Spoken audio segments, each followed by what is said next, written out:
Students problem solve करेंगे features of the projectile से related. हमारे पास ये सेकंड प्रॉब्लम है जिसमें हमारे पास स्टेटमेंट कुछ इस तरह गिवन है, find the angle of the projection of a projectile for which its maximum height and horizontal range are equal. यानी कि हमने एक ऐसा प्रोजेक्टाइल देखना है स्टूडेंट्स जिसकी जो अपनी एक मैक्सिमम हाइट अटेन करे और फिर उसके बाद उसकी जो हॉरिजॉन्टल रेंज है वो उसकी हाइट के बराबर हो। ठीक, अब अगर फिगर के जरिए हम इसको थोड़ा सा बनाने की कोशिश करें, जस्ट टू इमेजिन कि हमारे पास कौन किस तरह का प्रोजेक्टाइल होगा।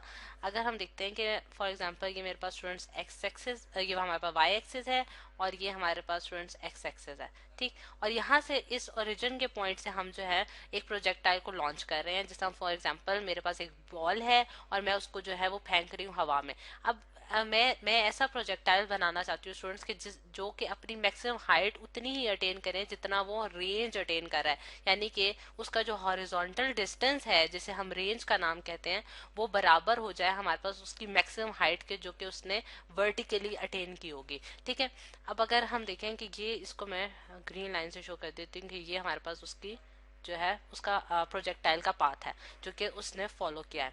अच्छा, अब अगर हम इसके डाटा की तरफ आते हैं स्टूडेंट्स, डाटा में जो हमें चीज गिवन है वो हमारे पास ये है कि उसकी जो हाइट है जिसे हम एच से डिनोट करते हैं वो हमारे पास किसके बराबर है, रेंज के बराबर है। ठीक है, हाइट और रेंज को एक दफा फिर हम एक्सप्लेन कर लेते हैं कि रेंज जो होती है स्टूडेंट्स वो हमारे पास डिस्टेंस होता है जो कि प्रोजेक्टाइल हॉरिजॉन्टल डायरेक्शन में ट्रेवल करता है और हाइट जो है वो वर्टिकल डायरेक्शन में हमारे पास डिस्टेंस होता है। इन दोनों के हमने फॉर्मूलाज पढ़ रखे हैं फीचर्स ऑफ द प्रोजेक्टाइल में, वन बाय वन मैं उन्हें लिख भी देती हूँ जस्ट टू रिमाइंड कि एच की हमारे पास क्या वैल्यू आई थी, वी आई का square into sine square theta divided by 2g। ठीक है, ये हमारे पास हाइट ऑफ द प्रोजेक्टाइल है जिसमें हमारे पास वी आई क्या है students, initial velocity of the projectile, यानी कि वो वेलोसिटी जिसके साथ हमने प्रोजेक्टाइल को लॉन्च किया था। और इसने जो हॉरिजॉन्टल के साथ एंगल बनाया है वो थीटा है, यानी कि जिसे हम कहते हैं एंगल ऑफ द प्रोजेक्शन, जो कि हमने कैलकुलेट करना है, यानी कि थीटा जो है वो हमारे पास इस केस में अननोन है। और सेकेंडली हमने क्या पढ़ा था फॉर्मूला, वो है हमारे पास रेंज का फॉर्मूला जो कि हमारे पास हॉरिजॉन्टल डिस्टेंस होता है वो हमारे पास के बराबर होता है वी आई का square divided by g into sine of two theta. और इसमें भी थीटा अगेन जो है हमारे पास क्या है, एंगल ऑफ द प्रोजेक्शन है। अब स्टेटमेंट के मुताबिक वो ये कहता है स्टूडेंट्स कि हमारे पास हाइट और हॉरिजॉन्टल रेंज जो है वो इक्वल होनी चाहिए। ठीक है, अब अगर एच और आर को हम इक्वेट करें तो हम क्या लिख सकते हैं कि वी आई का square divided by 2g into sine square theta, ये हमारे पास इक्वल है वी आई का square divided by g into sine of 2 theta.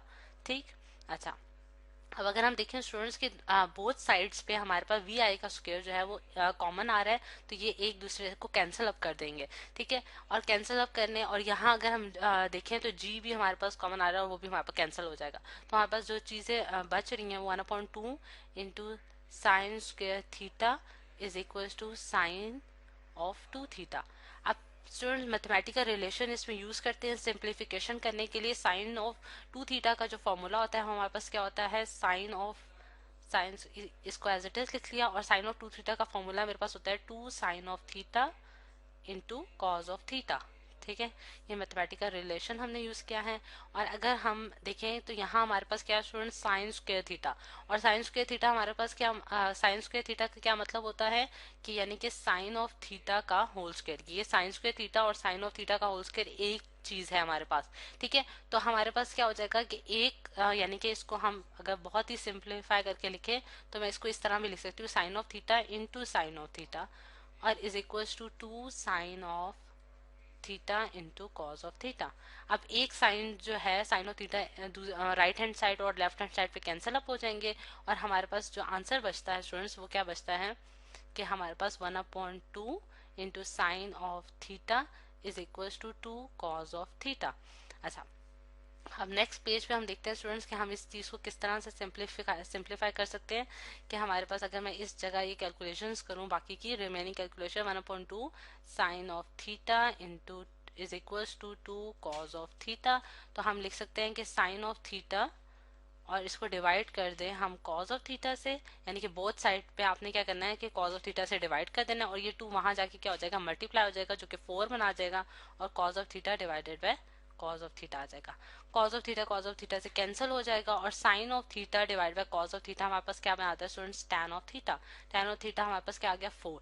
ठीक, और इसमें से अगर हम थीटा की क्योंकि वैल्यू निकालना चाहते हैं जो कि हमारे पास अननोन है, तो थीटा हम किस तरह से निकाल सकते हैं, theta is equal to tan inverse of 4। ठीक है, टैन इनवर्स ऑफ 4 अगर आप लें तो आपके पास आंसर आ रहा है स्टूडेंट 76 डिग्री। 76 डिग्री, यानी कि थीटा यानी कि एंगल ऑफ जो प्रोजेक्टाइल है, जो एंगल ऑफ प्रोजेक्शन है वो हमारे पास कितना है, 76 डिग्री। और स्टूडेंट्स इस एंगल पे यानी कि theta is equal to 76 degree पे हमारा जो प्रोजेक्टाइल होगा वो अपनी मैक्सिमम हाइट अटेन करेगा, और जितनी उसकी हाइट होगी उतनी ही उसने हॉरिजॉन्टल डायरेक्शन में जो है उसका डिस्टेंस भी होगा, जिसे हम रेंज का नाम कहते हैं।